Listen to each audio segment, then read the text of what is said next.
Hello, I am Richa Kaushal, your science master. Welcome to all in School on Screen. आज का जो हमारा topic है, आज हम क्या समझेंगे कि can matter change it's state. पहले में हमने पढ़ा था कि what is matter, what is non matter. Okay, उसके बाद हमने कहा कि मैटर है वो सॉलिड में भी हो सकता है, लिक्विड में भी हो सकता है और गैसेस स्टेट में भी हो सकता है। क्लियर हुआ? अब हम आज इस लेक्चर के अंदर ये डिस्कस करेंगे कि can matter change it's states. ये हो सकता है ना कि मैटर हमारा जो ये है ये अपना स्टेट चेंज कर सकता है। स्टेट चेंज करने का मतलब क्या है कि ये पहले सॉलिड है, फॉर एग्जांपल आइस, ठीक है। वाटर इसके लिए एक बेस्ट एग्जांपल है क्योंकि वो तीनों ही स्टेट में एग्जिस्ट करता है। तो ये पहले आइस है, आइस को क्या करते हैं, आइस से वो क्या करेंगे, उसको थोड़ा सा हीट करेंगे तो वो लिक्विड में चला जाएगा, ठीक है। लिक्विड को क्या किया, फ्रीज़ किया तो वो सॉलिड स्टेट में चला जाएगा। और अगर उसमें सॉलिड स्टेट को हीट किया तो लिक्विड, और लिक्विड को और हीट किया तो वो किस में चला जाएगा, गैसेस फॉर्म में, मतलब वो स्टीम बन जाएंगी उसकी, वो गैसेस फॉर्म में आ जाएगा। तो आइस क्या है हमारा, उसमें कौन सा फॉर्म है, सॉलिड फॉर्म है। वाटर लिक्विड फॉर्म है, और जो इसके वाटर वेपर्स हैं वो इसके गैसेस फॉर्म है। वाटर वेपर्स को हम इजीली देख सकते हैं कि अगर आप किसी पॉट के अंदर वाटर बॉईल कर रहे हैं और उसके ऊपर आप अगर ढक्कन रखते हैं और ढक्कन को थोड़ी देर में उठा के देखते हैं तो उसकी लोअर साइड पे आपको वाटर की ड्रॉपलेट्स बहुत सारी नज़र आ जाएंगी। तो वो क्या है, इसके जो वेपर्स हैं वो वेपर्स बन रहे होते हैं इसके, ठीक है। और उनमें वो स्टीम है उसकी, आप अगर ढक्कन खुला रख के भी देखें वो तो उसमें वाटर वेपर्स को क्लियर हो जाएंगे, लेकिन अगर उन वाटर वेपर्स को आप उड़ता हुआ गैस की फॉर्म में भी देख सकते हैं, ठीक है। ये एक इंडिकेशन है जब वाटर तीनों स्टेट्स में एग्जिस्ट कर रहा है तो ये शो कर रहा है कि ये अपनी स्टेट चेंज भी कर सकता है, ठीक है। सॉलिड से लिक्विड, लिक्विड से गैस, गैस के ऊपर उसमें जो गैस बन रहा है उसमें मैंने कहा ना आपको, उसको थोड़ा सा उसको ठंडा करो तो ये जो जितने वाटर वेपर्स प्लेट के ऊपर जमा होंगे वापस पानी बन जाएगा, ठीक है। उस पानी को दोबारा फ्रिज में रखो, वो क्या है, आइस बन जाएगी, इनकी सॉलिड हो जाएगा। तो ये तीन स्टेट्स हैं, तो ये आपस में अपनी स्टेट्स चेंज भी कर सकते हैं। बट ये जितना हम ये बोल रहे हैं कि ये मैटर आराम से solid liquid gas, gas liquid solid हम ये कर रहे हैं, इसके बीच में इतनी मेजर, इतनी इम्पॉर्टेंट फेनोमेनल्स होती हैं कि हमारा जो आसपास की जो सराउंडिंग्स हैं, जितना हमारा डे टू डे में आधे से ज़्यादा जो एक्टिविटीज़ होती हैं वो इन्हीं के ऊपर होती हैं। इन्हीं मैटर, ये जो चेंज कर रहे हैं हम इनकी स्टेट्स में, इन्हीं में आप समझोगे कि कंडेंसेशन क्या है, इवेपोरेशन क्या है, वेपोराइजेशन क्या है। तो ये जो शब्द, जितने बड़े भयंकर हम शब्द बोलते हैं, ये जो मैटर के जो स्टेट्स हैं ये चेंज हो रहे हैं। अच्छा, अब ये चीज़ चेंज हो रही है, अब ये चेंज अब आप कोई काम करते हो, कुछ भी करते हो तो उसके लिए कुछ ना कुछ तो साथ में चाहिए। खाना खाते हैं तो एनर्जी मिलती है, यही होता है ना, हम खाना खाते हैं तो हमें एनर्जी मिलती है। हम अगर कोई काम करते हैं तो हमें उसके लिए कोई एनर्जी, कोई फोर्स तो चाहिए ना, तभी तो हम उस हमारे ट्रांसफॉर्मेशन तभी तो होगी अगर हमें कोई बाहर से कोई एक्सटर्नल फोर्स मिलेगी। सेम एज हम ये कह रहे हैं कि ये सॉलिड से लिक्विड में जा रहा है, लिक्विड से गैस में जा रहा है, गैस में फिर लिक्विड और फिर सॉलिड, बार बार यही बोल रहे हैं। तो इसके लिए हमारे जो मेजर फैक्टर हैं वो हैं टेम्परेचर और प्रेशर। अगर टेम्परेचर चेंज करेंगे, हाई करेंगे तो क्या होगा, अगर टेम्परेचर कम करेंगे तो क्या होगा, अगर प्रेशर इंक्रीज करेंगे तो क्या होगा, कम करेंगे तो क्या होगा, ठीक है। तो ये मेजर हमारा जो आज के जो हीरो हैं वो हैं टेम्परेचर और प्रेशर। जो इसमें ये जो हम कह रहे हैं कि मैटर अपना स्टेट चेंज कर रहा है, उसके जो मेन हीरो हैं चेंज करने वाले वो कौन से हैं, टेम्परेचर एंड प्रेशर। होता क्या है इसमें, सबसे पहले तो जब सॉलिड को हीट करते हैं तो वो लिक्विड में चला जाता है, ठीक है। किसी भी सॉलिड चीज़ को हीट करते रहेंगे तो वो लिक्विड में जाएगा, और लिक्विड को हीट करेंगे तो किस में जाएगा, गैसेस में, सिंपल, ओके। जब गैसेस को कूल करेंगे वो वापस किस में चला जाएगा, लिक्विड स्टेट के अंदर, ठीक है। और लिक्विड को जब कूल करेंगे वापस सॉलिड में, ठीक है। ये आपको एक्सप्लेन मैंने कर लिया। सेम उसका एग्जांपल है आइस का ही यहाँ पे कि सॉलिड स्टेट है, हीट करेंगे लिक्विड स्टेट, हीट करेंगे गैस स्टेट, लेकिन इसका वाइस वर्सा है, कूल करेंगे तो ये स्टेट्स रिवर्स हो जाएंगी सारी, ठीक है। अब आपको इसमें क्या कर रहे हैं कि जब हम आइस को, अब ये टर्म्स आ रही है ना, इन टर्म्स को एक्सप्लेन करेंगे कि हो क्या रहा है, क्योंकि ये सिंपल हीट नहीं, हीट जब हम कर रहे हैं तो उसमें ये सॉलिड स्टेट क्या कहाँ जा रही है, लिक्विड स्टेट में। इट मीन्स ये सॉलिड स्टेट मीन्स आइस है, ये आइस को क्या कर रहे हैं हम, हीट दे रहे हैं, एनर्जी दी, टेम्परेचर इंक्रीज किया इसका, ये आइस क्या हुई, मेल्ट हुई, ये आइस क्या हुई, मेल्ट। तो वर्ड क्या आया, मेल्टिंग, वर्ड क्या आया, मेल्टिंग। अब नए नए वर्ड्स निकलेंगे यहाँ पे, सो की फोकस ऑन दैट वर्ड्स। ये मेल्टिंग है, आइस को हीट किया, इसने मेल्ट होना शुरू किया, ठीक है, और इसको कहते हैं मेल्टिंग। अब मेल्ट होने के बाद ये किस में चला गया, लिक्विड के अंदर, इसको हीट मिली, यहाँ पे इसके पार्टिकल्स में काइनेटिक एनर्जी आई, पार्टिकल्स मूव हुए। पार्टिकल जब मूव होते हैं, आपने सेकेंड लेक्चर में ये देखा था प्रीवियस क्लास में कि पार्टिकल्स को जब हीट मिली, इसने मूव किया, इनकी काइनेटिक एनर्जी इंक्रीज़ हुई और ये धीरे धीरे इनके बीच का जो फोर्स ऑफ अट्रैक्शन था, इतनी हीट हमने इनको दी कि इनका जो फोर्स ऑफ अट्रैक्शन था इसको ब्रेक किया, पार्टिकल्स मूव हुए और ये धीरे धीरे लिक्विड स्टेट में आ गया। और जिस टेम्परेचर पे, कितना टेम्परेचर हमने इसको यहाँ पे दिया कि ये लिक्विड स्टेट में आ गया, उस टेम्परेचर को कहते हैं मेल्टिंग पॉइंट। उस टेम्परेचर को क्या कहेंगे, मेल्टिंग पॉइंट। क्लियर हुआ ये। अब यहाँ से क्या किया, फर्दर हमने इसको हीट किया, हीट कर रहे हैं अभी तक उसको, और यहाँ पे वाटर बॉईल करना शुरू हो गया, ठीक है। बॉईल करने एक टेम्परेचर के बाद क्या, यहाँ पे ये 0 डिग्री था, 0 डिग्री पे आइस पे था, उसके बाद इसमें यहाँ पे काइनेटिक एनर्जी मिली, हीट मिली और ये लिक्विड कंडीशंस में आ गया यहाँ पे, ठीक है। पार्टिकल्स ऐसे हो गए इसके लिक्विड में, ये सॉलिड था, ये लिक्विड के पार्टिकल्स हैं। अब ये जब और हीट इसको दी तो ये वेपर्स देख रहे हो, ये अब ये गैसेस फॉर्म में कन्वर्ट हो गया, ठीक है। These particles are far apart and move very quickly and randomly. ये गैसेस के पार्टिकल्स हैं, कहा ना शरारती बच्चा है ये।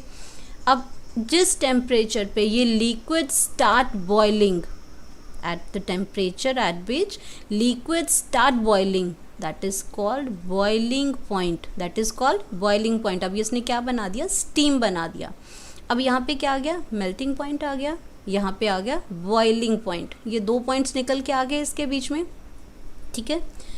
अब हम फर्दर इसमें और थोड़ा सा इलेबोरेट करेंगे इसको। Effect of change of temperature.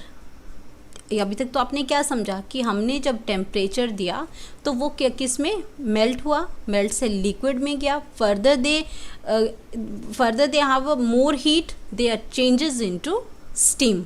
ये क्लियर था आपको। अब हम बात करते हैं अब टेम्परेचर की सॉलिड में क्या फ़र्क पड़ा। अब जब हम बात कर रहे हैं टेम्परेचर की इंक्रीज़ या डिक्रीज़ करने की, तो उसमें हम सॉलिड में भी देखेंगे, लिक्विड में भी देखेंगे और गैसेस में भी देखेंगे। तो सबसे पहले सॉलिड में जब हमने टेम्परेचर इंक्रीज़ किया तो क्या हुआ, काइनेटिक एनर्जी उसके पार्टिकल्स के बीच में इंक्रीज़ हुई और फोर्स ऑफ अट्रैक्शन डिक्रीज़ हुआ, ठीक है। हीट किया हमने उसको, पार्टिकल्स के जो बॉन्ड था आपस में, जो फोर्स ऑफ अट्रैक्शन थी, उसको हमने ब्रेक किया, तभी तो वो सॉलिड से लिक्विड में जाएगा ना। जब उसके पार्टिकल्स, जब बीच में अगर कोई नॉट लगे, नॉट अगर हम खोलेंगे तभी तो वो कैसी स्ट्रेट होगा। इट मीन्स वो सॉलिड से वो लिक्विड के अंदर जाएगा, वो पार्टिकल्स उसके खुलेंगे, ठीक है। तो काइनेटिक एनर्जी इंक्रीज होगी उसकी और फोर्स ऑफ अट्रैक्शन डिक्रीज होगा। वाइब्रेटिंग हुई उसके बीच में, changing their position slowly due to heat, the particle become free and solid convert into liquid।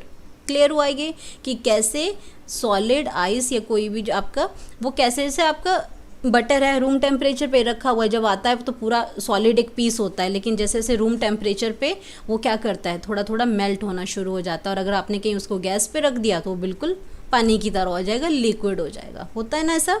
तो सेम है, वो सॉलिड से वो भी किस में जा रहा है, लिक्विड में जा रहा है, ठीक है।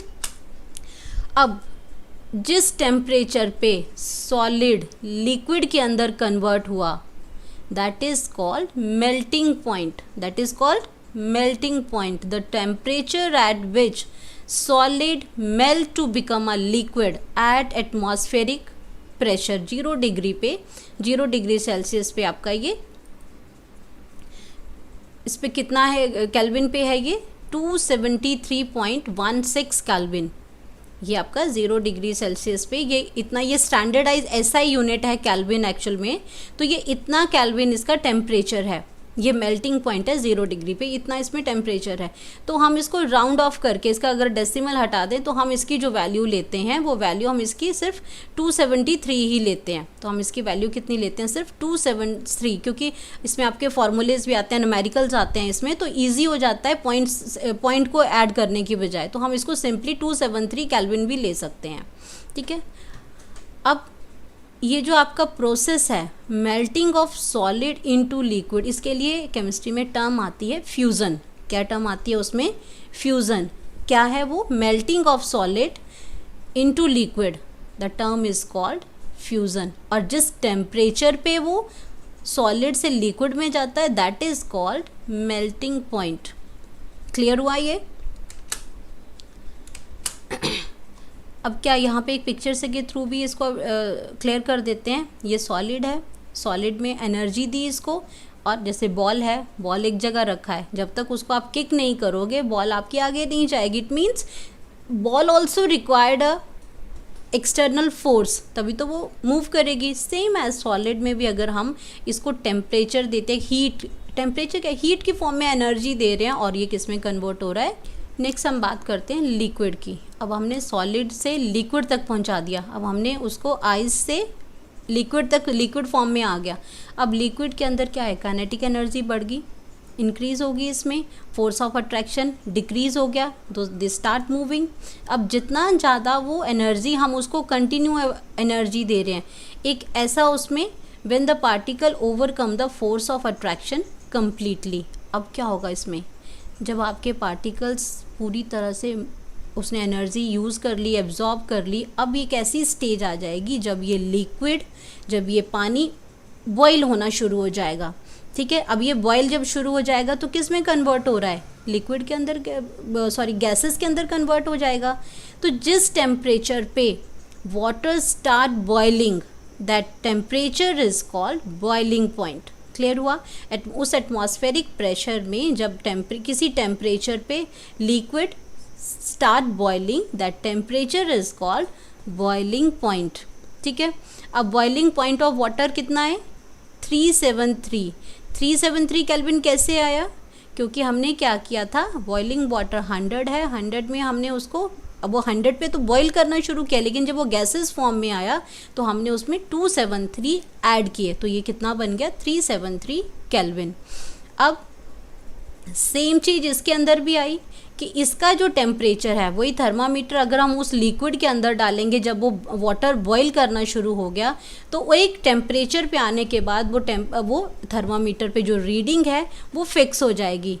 सेम जैसे आपका लेटेंट हीट ऑफ डिफ्यूज़न में था, फ्यूज़न के अंदर था, सॉरी, तो सेम उसमें भी लेटेंट हीट ऑफ वेपोराइजेशन में भी है।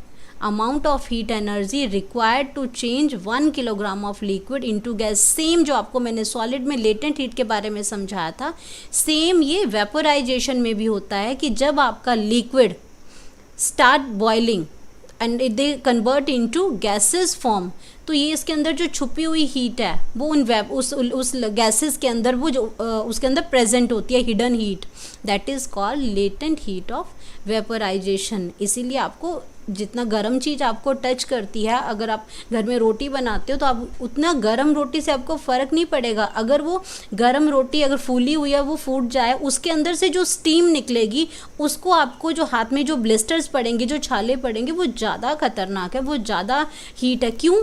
क्योंकि उस स्टीम के अंदर वो लेटेंट हीट भी छुपी हुई है।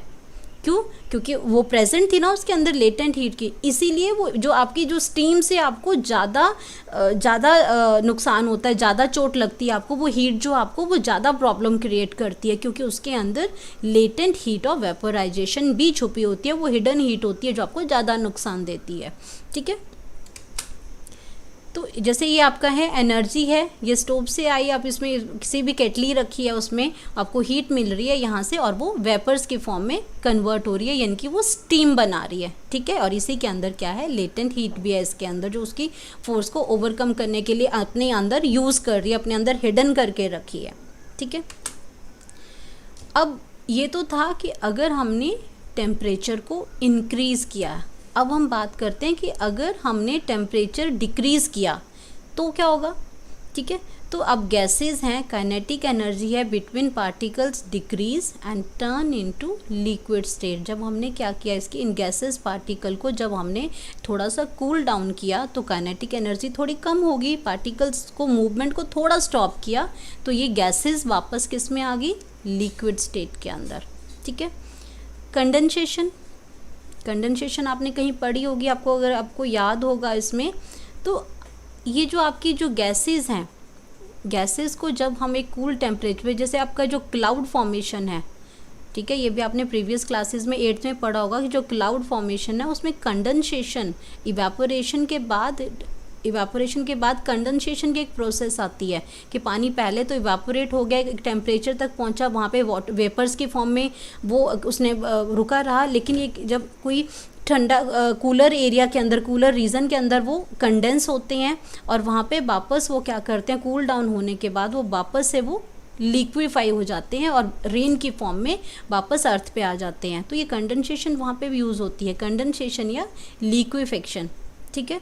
Formation of cloud is due to condensation of water vapour from the earth. मैंने आपको कहा था कि जो बहुत सारी इंपॉर्टेंट टर्म्स इनके बीच में से निकल के आएंगी, कंडेंसेशन था, इवापोरेशन था, वेपोराइजेशन था, ठीक है। ये कुछ स्टेट्स हैं, लेटेंट हीट है, जो डे टू डे लाइफ में हम डेली देखते हैं, बट हम उन टर्म्स को अब अवेयर होंगे। अब जब हम इन चीज़ों की नॉलेज हमारे पास होगी तो हमारा जो आउटलुक होगा चीज़ों को देखने का, अब डेली लाइफ की भी अपनी एक्टिविटीज़ को देखने का जो हमारा जो आउटलुक है वो बिल्कुल चेंज हो जाएगा। अब हमें बहुत सारी चीज़ें बिल्कुल क्लियर होंगी कि ये चीज़ अगर ऐसे हो रही है, क्यों हमें एक रोटी जब फूलती है वो फटती है, उसमें हीट हमें ज़्यादा लगती है एज़ कम्पेयर टू नॉर्मल रोटी अगर हमसे टच करती है, ठीक है। क्यों हमें उसमें आइस की बजाय लिक्विड के अंदर ज़्यादा हीट हम फील करते हैं। तो ये सारी चीज़ों को अब हमने बहुत अच्छे से क्लियर किया है एंड आई होप सो कि आपको ये बहुत सारी चीज़ें जो अब तक क्लियर नहीं हुई थी अब आपको क्लियर होगी। तो मुझे कमेंट बॉक्स में ज़रूर लिख के भेजना कि आपके लिए कितनी हेल्पफुल थी ये। लिक्विड है, kinetic energy between the particles decreases and they turn into solid state. ये हम बात कर रहे हैं जब हमने टेम्परेचर को कम करना शुरू कर दिया। अब तक तो हम टेम्परेचर को बढ़ा रहे थे तो इसलिए हमने उसको लिक्विफाई किया, फिर हमने उसको स्टीम बनाई। अब हम उसको रिवर्स में चला रहे हैं कि अगर अब हमने टेम्परेचर को डिक्रीज़ करना शुरू, अब हमने लिक्विड लिया और उसको जाके फ्रिज में रख दिया तो वो किस में कन्वर्ट होगी, आइस की फॉर्म में कन्वर्ट होगी। एक नई चीज़ आती है सब्लिमेशन, क्योंकि ये सब्लिमेशन क्या है कि ऐसे तो हमें पता है कि कोई भी सॉलिड चीज़ है वो पहले लिक्विड में जाएगी and then it is converted into gases, but in case of sublimation इसमें जो चेंज है, स्टेट ऑफ चेंज है, जो इसका चेंज ऑफ स्टेट है वो गैसेस का directly into solid and vice versa is known as. मतलब इसमें क्या करते हैं कि लिक्विड के आए बगैर कोई भी सॉलिड डायरेक्टली गैसेस फॉर्म में कन्वर्ट हो जाती है। नहीं तो हमें ये पता है कि सॉलिड से पहले लिक्विड बनता है एंड देन गैस बनती है, बट यहाँ ऐसा नहीं है। ये कुछ एक चीज़ें हैं हमारे पास, फॉर एग्जांपल कैम्फर, कपूर घरों में होता है, पूजा की आरती के टाइम पे वो वाइट सी टिकिया सी यूज़ करते हैं, दैट इज़ कैम्फर। या नेप्थलीन बॉल्स हैं, आपने देखा है कभी? नेप्थलीन बॉल्स को भी क्या करती हैं आपकी मदर, विंटर्स के क्लोथ्स को सेव करने के लिए ताकि जर्म्स ना आए, उसमें साइड में रख देती हैं। आपने कभी देखा है उनको निकालते हुए भी? नहीं। क्यों? क्योंकि वो धीरे धीरे सॉलिड स्टेट में होती हैं, धीरे धीरे वो इवापोरेट होके वो ख़त्म हो जाती हैं। उसकी खुशबू है वो सारे कपड़े में, सारे बेड बॉक्स में आ जाती है, सारे कपड़ों में आ जाती है, बट वो धीरे धीरे खुद ही वो गैसेस फॉर्म में कन्वर्ट हो जाती है without coming in the liquid form. अगर लिक्विड फॉर्म में आ जाती है तो सारे कपड़ों पे स्टेन हो जाते, गीले हो जाते कपड़े, ठीक है। तो ये नहीं होता, क्यों? क्योंकि वो सब्लिमेशन की प्रोसेस करते हैं।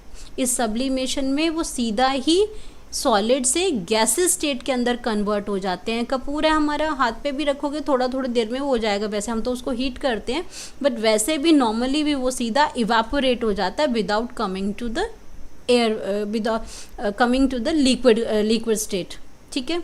तो ये था हमारे पास स्टेट ऑफ मैटर। ये एक क्विक रिकैप है इसमें कि क्या क्या इसमें चीज़ें होती हैं, कैसे आपका आता है। ये सॉलिड है, सॉलिड में ये मेल्टिंग कंडीशन में आया, ठीक है, लेकिन रिवर्स में इसको कंडेंसेट हुआ ये, और ये वापस इसमें फ्रीजिंग हुआ, सॉलिडिफिकेशन हुई, अगर हमने टेम्परेचर कम कर दिया तो वापस फ्रीजिंग में चला गया।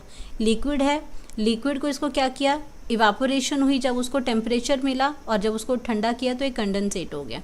ठीक है, सॉलिड को सब्लिमेशन भी हो सकती है, सॉलिड से सीधा गैसेस फॉर्म में भी जा सकता है। ठीक है, और गैसेस से इसका वेपर्स फॉर्म को वापस अगर हम इसमें स्टीम को करें तो वापस ये सॉलिड फॉर्म में भी हो सकता है। ये क्विक था इसका कि किस तरह से ये स्टेट ऑफ मैटर चेंजेस है। ये ट्रायंगल है कि इसमें इसी तरह से चलता रहता है, इसीलिए हम इसको कहते हैं इंटरचेंजेबल स्टेट्स ऑफ मैटर। आपस में ये स्टेट्स इंटरचेंज होती हैं।